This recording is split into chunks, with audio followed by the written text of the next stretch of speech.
agar kami terus dapat berbakti dan berkhidmat demi kesejahteraan umat dan masyarakat.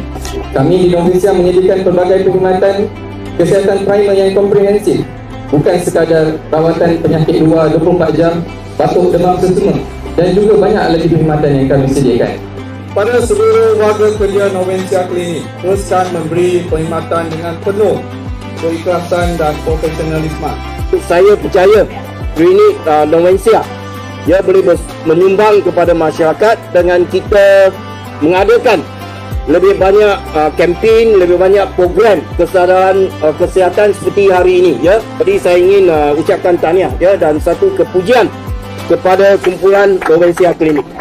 Berbesar hati saya Novesia Klinik dapat terus bekerjasama erat dengan Kerajaan Negeri Melaka sebagai rakan strategi dalam memberikan sumbangan perterusan kepada menjadikan rakyat Melaka lebih sihat, sejahtera dan berdaya tahan.